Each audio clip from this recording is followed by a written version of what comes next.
Growing up as Victoria Hamilton's daughter wasn't easy. Every breath I took, every step I made, was carefully monitored and judged. My father, the CEO of Hamilton Industries, had my entire life planned out before I could even walk.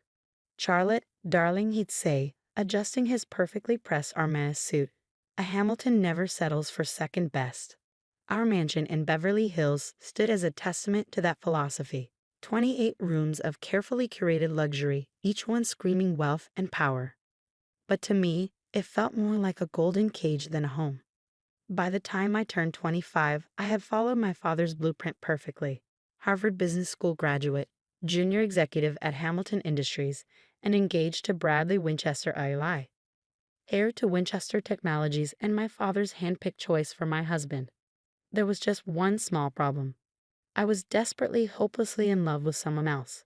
I met James Mitchell on a rainy Tuesday morning when my Ferrari broke down on the way to work.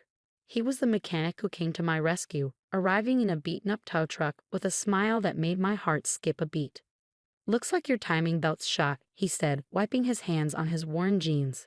"I can fix it, but it'll take a few hours." Something about his honest brown eyes and the way he explained everything without talking down to me made me agree to wait at his small garage instead of calling in Uber. That decision changed my life forever. Over cups of terrible vending machine coffee, I discovered James wasn't just any mechanic. He'd worked his way through engineering school, graduating top of his class.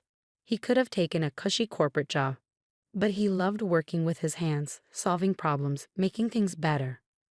"Life's too short to spend it doing something just because it looks good on paper," he told me, his eyes twinkling. Those words hit me like a thunderbolt.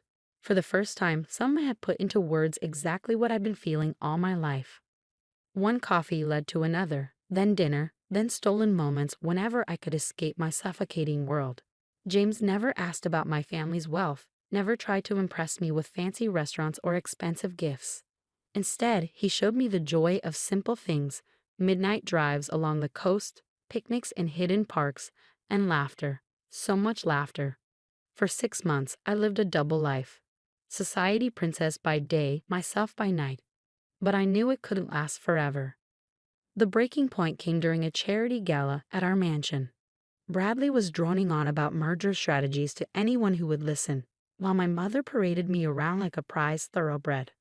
"Charlotte will be taking over the East Coast operations after the wedding," she'd announced to yet another group of socialites. The Winchesters and Hamiltons. Imagine the possibilities. I felt like I was suffocating. Excusing myself, I fled to the garden, my trembling fingers already dialing James's number. "I can't do this anymore," I whispered into the phone, tears streaming down my face. "I can't marry Bradley. I can't be who they want me to be." James was silent for a moment before speaking. "Then don't be. Be who you are, Charlotte. That's the person I fell in love with." That night changed everything. The next morning, I walked into my father's study, my heart pounding but my resolve firm. "Daddy, I need to tell you something." My voice shook slightly. "I can't marry Bradley. I'm in love with someone else." The explosion that followed was nuclear. My father's face turned purple as I explained about James, about wanting a different life than the one he planned. "A mechanic?" he roared, his fist slamming onto his mahogany desk. "My daughter, a Hamilton, in love with a grease monkey. He's an engineer, Daddy, and he's brilliant. If you just meet him." "Absolutely not." My father's voice could have shattered glass.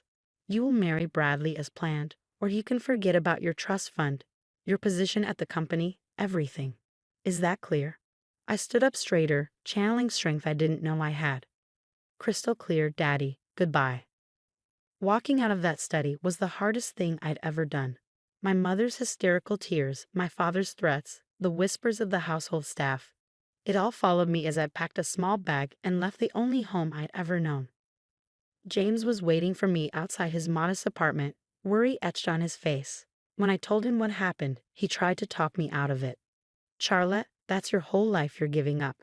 Your family, your inheritance. I can't let you do that for me." I silenced him with a kiss. "I'm not giving up my life, James. I'm finally starting it." The next few months were a crash course in reality. I moved into James' one-bedroom apartment, got a job as an entry-level business consultant at a small firm, and learned how to live on a budget. It wasn't easy, but for the first time in my life, I felt free. My parents' attempts to bring me to my senses ranged from emotional manipulation to outright threats. They froze my accounts, canceled my credit cards, and even tried to get me fired from my new job. But with each obstacle, James and I grew stronger together. When we decided to get married, we planned a simple ceremony in a local park. No designer dress, no society photographers, just us and a few close friends. The morning of the wedding, I received a text from my mother. Your father and I will be attending. One last chance to fix this mistake. My heart raced as I showed James the message. He squeezed my hand. It's your call, love. Whatever you want. I wanted them there. Despite everything, they were still my parents. So when I walked down the makeshift aisle in my simple white dress from a department store, my eyes instantly found them standing at the back. My father looked like he'd swallowed something sour, while my mother dabbed at her eyes with a monogrammed handkerchief. Neither moved to join the ceremony. During the reception, a casual barbecue in the park, they made their final play. Charlotte, darling, my mother's voice dripped with desperation. It's not too late. Bradley would still take you back. Think about what you're throwing away. My father cut straight to the point. This is your last chance, young lady. Stay with this person, and you'll never see a penny of your inheritance. Is that what you want? To live in poverty? I looked at James, who was chatting and laughing with our friends, completely at ease in his rented suit. Then I looked at my parents, trapped in their world of wealth and expectations. What I want, I said clearly, is to be happy. James makes me happy. If you can't understand that, then maybe we don't need your money, or you, in our lives. My father's face turned that dangerous shade of purple again. You're an daughter of mine, he spat, turning on his heel. My mother hesitated for a moment, then hurried after him. As they stormed away, James appeared at my side, wrapping an arm around my waist. You okay? I leaned into him, watching my past walk away. Never better. That was 6 months ago. We settled into our life together, working hard, loving harder. James continued at his garage while taking night classes for his master's degree. I threw myself into my consulting work, building my own client base. We were happy, truly happy, even if we had to watch our spending and clip coupons. But there was something James hadn't told me, something that was about to turn my world upside down again. Everything changed on a seemingly ordinary Friday evening. I came home from work early, excited to surprise James with takeout from our favorite Thai place. But our apartment was empty, with a hastily scribbled note on the counter. Working late at the garage. Love you.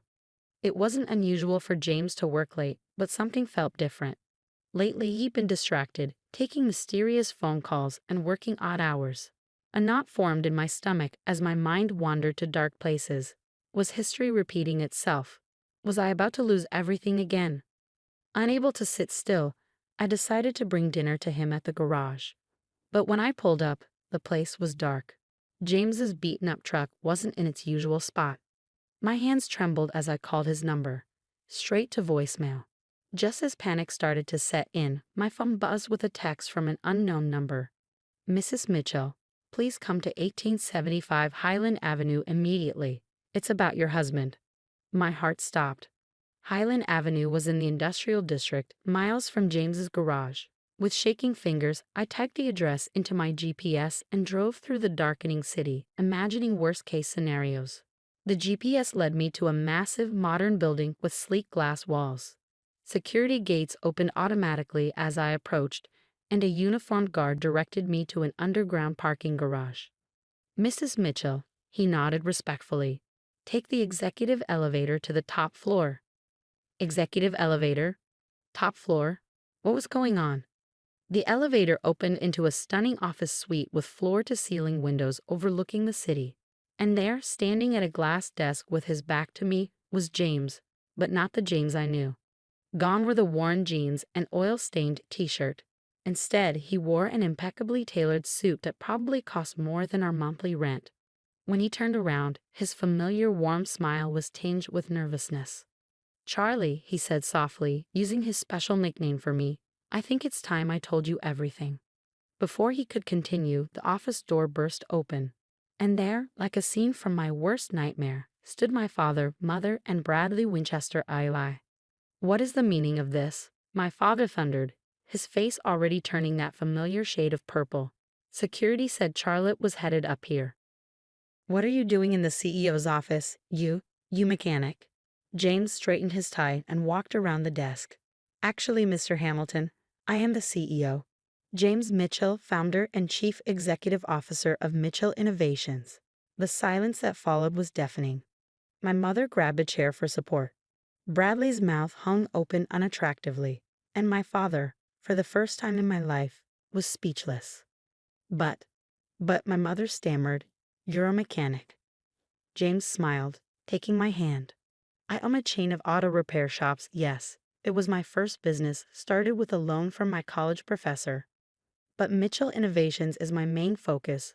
We're a tech company specializing in revolutionary electric vehicle batteries. That's what those late nights at the garage were about.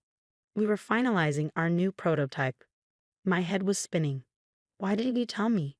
"Because I needed to know," James said softly, turning to face me. "When we met, I just made the Forbes 30 under 30 list. Every woman I dated was only interested in my money, my status. But you fell in love with me when I was just a mechanic. You gave up everything for me. I had to be sure." Mitchell Innovations, my father muttered, his business mind finally catching up. "The company that just revolutionized electric vehicle battery technology. The one every major car manufacturer is fighting to partner with. That's you." James nodded.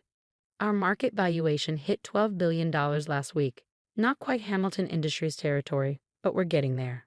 I couldn't help but laugh at my father's expression. All those months of looking down on my poor husband, and James had been building an empire right under their noses. "And now," James continued, his voice taking on a sharper edge, "I'd like to discuss how you treated your daughter. The woman who, by the way, just became one of the largest shareholders in Mitchell Innovations when she married me." My father's face paled. Hamilton Industries had been trying to break into the electric vehicle market for years. Having a connection to Mitchell Innovations would have been a game changer. "Now see here," my father blustered, trying to regain control. "We were just looking out for Charlotte's best interests." "By disarming her?" James's voice was steel wrapped in silk. "By trying to get her fired? By making her cry herself to sleep for weeks?" "Daddy," I finally found my voice, "you always taught me that Hamiltons never settle for second best." Well, I didn't. I married the most brilliant, kind, and successful man I've ever known. And I did it without knowing about any of this. "Charlotte, sweetheart," my mother stepped forward, arms outstretched. "We were wrong. We see that now. Please come home." I looked around the magnificent office, then at James, my wonderful husband who had let me find my own way, support myself, grow stronger. "I am home, Mom, but if you want to be part of our lives, you'll have to accept us on our terms. No more manipulation. No more control." My father looked like he was choking on something particularly unpleasant. "And what about Hamilton Industries?" James smiled. "Well, sir, we've actually had several offers from your competitors for exclusive partnerships. But I thought, given the family connection, we might consider a different arrangement, if you're interested in discussing it, as equals." The next hour was surreal. My father and James talked business while my mother fussed over my terrible apartment and insisted we move into a proper home.